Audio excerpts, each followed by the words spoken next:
Iya, pendidikan anti korupsi itu selain menjadi pelajaran khusus juga dimasukkan ke dalam setiap mata pelajaran. Yang mereka perlukan itu kan mayoritas etika anak-anaknya, apalagi orang tua. Nah, kalau dikaitkan dengan dunia pendidikan saat ini, apakah perlu masuk kurikulum tentang pendidikan karakter itu? Ya, sebenarnya kalau semua insan pendidik itu memahami yang namanya proses pendidikan itu seperti apa hakikatnya, sebenarnya kalau kita lihat ya dari tujuan pendidikan nasional ya Mas ya, pendidikan itu bertujuan itu mengembangkan potensi peserta didik. Untuk menjadi apa? Untuk menjadi orang yang beriman dan bertakwa kepada Tuhan Yang Maha Esa. Itu yang pertama. Yang kedua, dia anaknya itu mempunyai akhlak yang mulia. Yang ketiga, dia punya sehat. Yang keempat, berilmu, cakap, kreatif, mandiri, dan menjadi warga negara yang baik. Coba bayangkan. Dari seluruh tujuan pendidikan nasional itu, ilmu itu nomor berapa tadi? Pinter itu nomor berapa?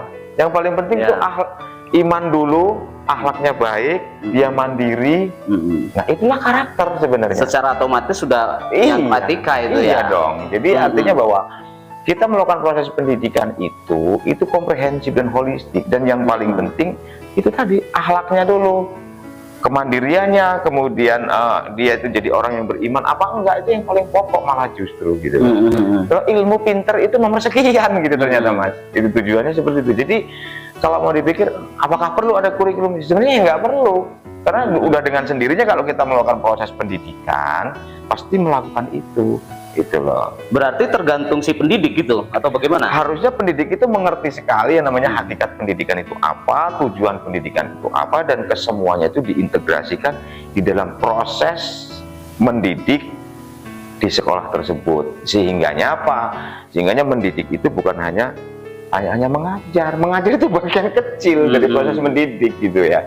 Oleh karena itu keteladanan, kebiasaan, kemudian mungkin hal-hal aktivitas yang dikembangkan itu memang mengarah kepada pembentukan karakter itu tadi. Apakah karena mungkin mengikuti perkembangan zaman?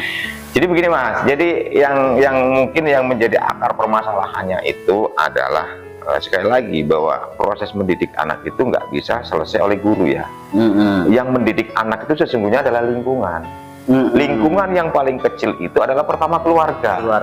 Yang kedua meningkat ke lingkungan permainan, kemudian lingkungan sekolah, dan semakin luas lingkungan masyarakat di sekitarnya.